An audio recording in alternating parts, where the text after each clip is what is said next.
Hey, good morning, it's Owen Bigland. This is the Inside Edge video blog. This is a follow-up to the blog I did last week on the 2016 summer market update. I had talked there about how we're probably not going to see any price relief here until we see some sort of a catalyst.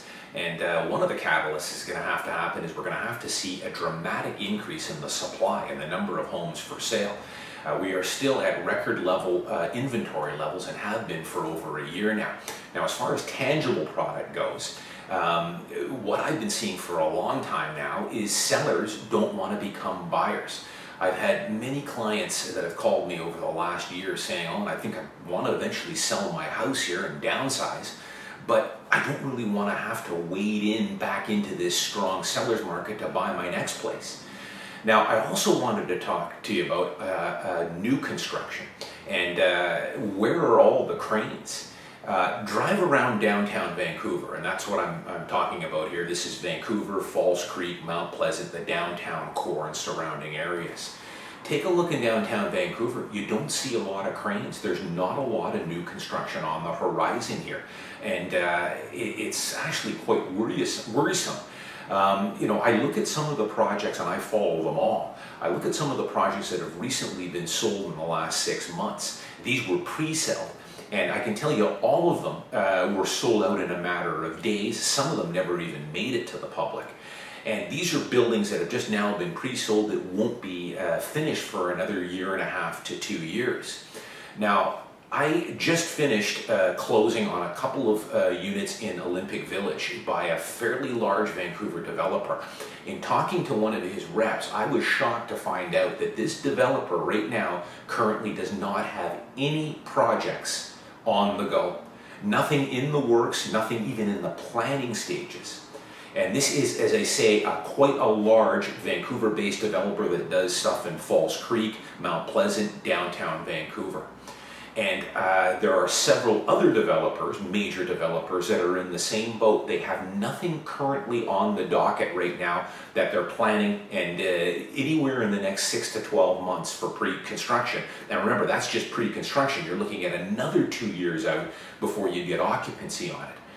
Now, what I'm seeing is well, first off, I should point out too that it's been in the news here of late, of course, that the government, provincial government, and the local Vancouver City Hall are wanting to curb this hot housing market. But they're going about it in the wrong way, and they've had several guests on BNN and on CBC News. As well as Bob Rennie, the Condo King, did a speech at the Vancouver Club last week talking about how we have a supply problem. And Bob Rennie, I mean, he's the whipping boy for this. A lot of people were up in arms saying, sure, Bob Rennie, of course he wants to see new development. He's a developer. He's going to profit from it. Sure he is. But I'll tell you, he's right. And these economists on BNN that are starting to come out now are saying the same thing. The governments are going about this the wrong way. They're trying to curb demand by taxing it or adding these unwieldy taxes when they should be greenlighting and increasing the supply. That's the problem that we have in Vancouver. We've got a supply problem. Demand is always going to be high, and forget about trying to curb demand. You can't do it. Taxes aren't the way to do it. We need to start developing more. We need to start opening up more zoning, fast-tracking more development permits, opening up land that's zoned for light industrial and whatnot to commercial. And I'll blog more about that in my next blog here. I'll talk about how completely archaic the rules are at Vancouver City Hall as far as the zoning goes. But we need to be increasing the supply. That's the problem we have. And you should be driving around downtown Vancouver right now and see cranes going up everywhere. You should also see developments that are getting ready to launch for pre-construction starting to pop up, but they're not there. I only know of about 3 or 4 developments that have just sold out this past spring that will be getting occupancy in the next couple of years. There is not a lot on the horizon here, and it's scary. And part of the reason is this. And this is one of the reasons why I think this developer I was just talking about, a major developer, has nothing in the horizon here. For the first time that I can ever remember, and what this rep was telling me, that they don't have anything in the planning stages. Part of the reason is this. Developers, they buy a parcel of land, it takes them years to get the zoning and the development permits done on it. They've got to get the architecture designs for the building. They can run into 10, 15, 20 million dollars before they even market this property as a pre-sale. What I'm seeing is that there is so much uncertainty right now with Vancouver City Hall and the province wanting to curb demand by throwing in taxes and increasing mortgage down payment requirements, etc. So think about it from a developer's perspective. They're not going to buy this land, secure it, spend 10, 15, 20 million dollars getting the zoning and the permits and the architectural designs and hiring a marketing company. With all this uncertainty out there, they're thinking we're going to spend all this money 6 weeks before we're ready to pre-sell it.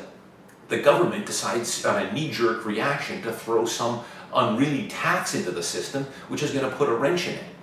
And they're out $20 million, they're going to have to stall the project. So what we've got here now, in my opinion, is a bit of a Mexican standoff. Demand is ultra high, supply is ultra low, and the real kicker is that there is very little new supply in the horizon anywhere that I can see. So I don't know where this is going. This is just, in my opinion, probably going to perpetuate the problem in the prices. Until the government realizes you can't curb demand, you need to increase supply, and they've got to start green-lighting more development, and also giving developers some clear understanding of where you're going. No developer is going to want to commit millions of dollars with the uncertainty that the government might throw in some crazy tax and cause the market to go down. So, again, it's a standoff, and I don't know where it's going to go, but have a look in downtown Vancouver. Where are all the cranes? We should have cranes going up everywhere with the demand, and we don't, and there's not much on the horizon. I'm Owen Bigland. As always, thanks for watching. I'll see you next time.